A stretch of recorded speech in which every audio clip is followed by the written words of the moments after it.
국민 여러분, 안녕하십니까?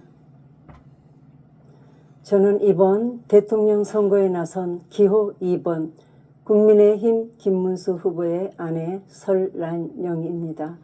사실 찬조 연설을 하는 것을 많이 망설였습니다. 평생 평범한 주부로 살아와서 정치에 대해 잘 모르기 때문입니다. 하지만 저는 김문수 후보를 누구보다 잘 아는 사람입니다. 45년을 함께 산 남편 김문수는 정직하고 성실한 사람입니다. 젊은 시절 노동운동을 할 때도 그랬고 국회의원, 도지사, 장관이 돼서도 한결같았습니다. 청렴, 결백하고 공과 사를 구분하는 데 누구보다 엄격합니다. 겉으로 보이는 이미지와 달리 유머러스하고 가족과 주변 사람들에게 따뜻하고 소탈한 사람입니다. 늘 부지런하고 최선을 다합니다. 국민 여러분께 이런 김문수의 진짜 모습을 제대로 알려드리는 것이 도리라고 생각했습니다. 저는 대입 준비를 위해 전남 순천에서 서울로 상경하여 공부를 하던 중 우연히 구로공단에 있는 세진전자라는 회사에 취직을 하게 되었습니다. 1970년대 그 시절 노동자들의 삶은 참으로 비참했습니다. 근로기준법, 노동법과 같은 법은 지켜지지도 않았고 최저임금 제도 또한 없었습니다. 김문수 후보와 저는 노동자들의 인간다운 삶을 위해 함께 노동운동을 했습니다.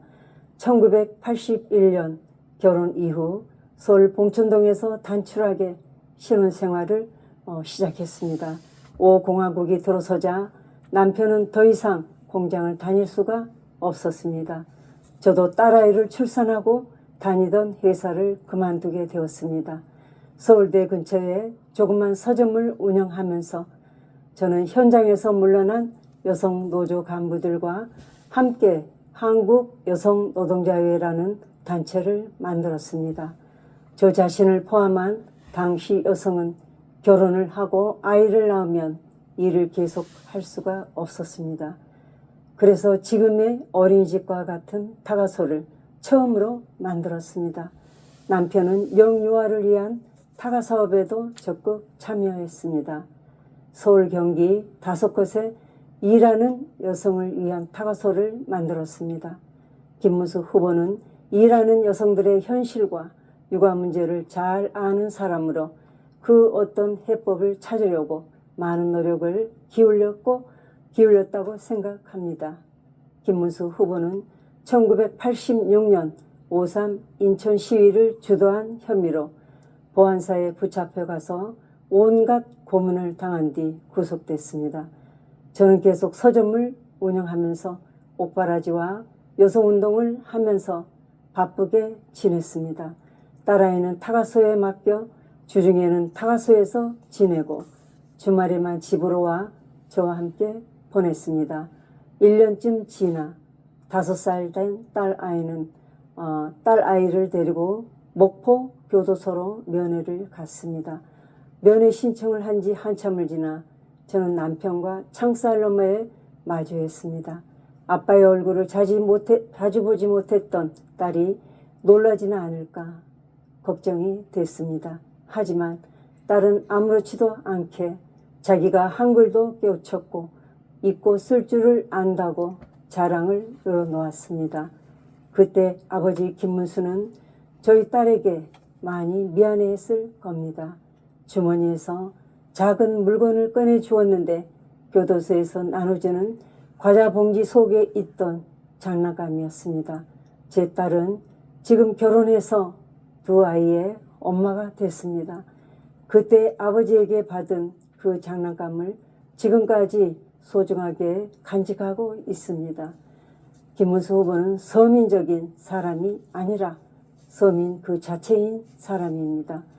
국회의원 3번, 경기도지사 2번에 장관까지 지냈지만 우리 부부의 살림살이는 하나도 달라진 것이 없습니다.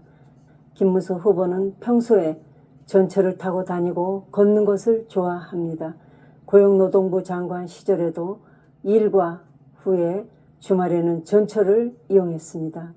남편은 경기도지사가 되면서 울보로 변했습니다. 도지사 시절의 가난을 비관해 극단적인 생각을 했던 일가족 3명을 알게 되었습니다.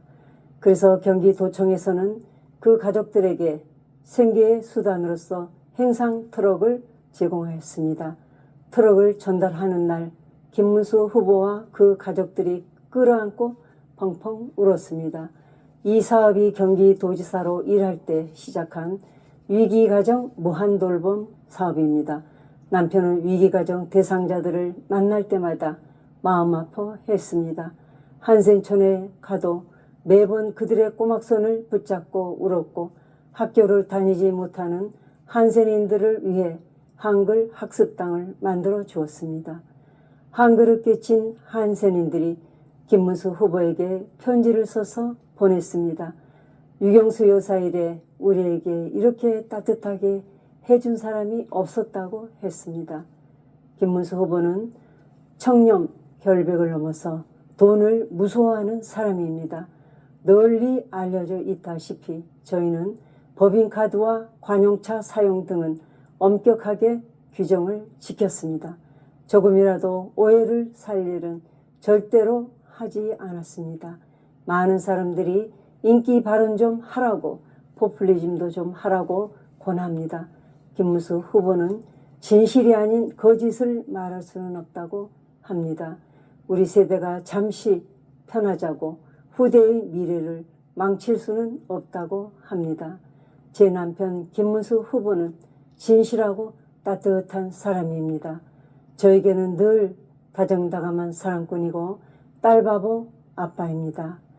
자신의 피해를 보고 비난을 받더라도 늘 정정당당한 길을 걸어왔습니다. 단 한 번도 장깨를 부리거나 옆길로 샌 적이 없는 사람입니다. 반칙이나 특권, 부정부패는 더더욱 없는 사람입니다. 그런 남편이기에 저는 늘 자랑스럽지만 한편으로는 안타까운 마음도 듭니다. 아내로서의 남들이 쉽게 가지 않는 험하고 외로운 길을 굳이 선택하는 그의 모습을 볼 때는 걱정이 들기도 합니다. 하지만 제 남편은 늘 말합니다. 이 길이 국민을 위한 길이라면, 나라를 위한 길이라면 나는 주저하지 않겠다라고요. 그 말처럼 그는 단 한 번도 자신의 신념을 저버리지 않았고 누구보다 묵묵하게 흔들림 없이 자신의 길을 걸어왔습니다. 여러분, 지금 대한민국은 어디로 가고 있는지 알고 계십니까? 지금 대한민국은 절체절명의 위기에 놓여 있습니다. 그래서 우리는 지금 더욱더 냉철한 판단을 해야 합니다. 이제는 정당이나 이익이 아니라 오직 국민만을 바라보는 사람을 선택해야 합니다. 국민을 위해 국민과 함께 걷는 사람, 그런 사람만이 이 위기를 헤쳐나갈 수 있습니다. 대한민국의 품격, 국격을 위해서 도덕적으로 떳떳한 지도자, 대통령을 뽑아야 합니다. 저는 기호 2번 김문수 후보를 가장 잘 아는 사람, 그의 야당이자 그의 아내입니다. 김문수는 믿을 수 있는 사람입니다. 겉과 속이 다르지 않는 사람, 정정당당한 후보입니다. 어려운 사람들의 아픔을 외면하지 않았던 울보 김문수가 대한민국과 국민들을 웃게 할 것이라고 확신합니다. 감사합니다.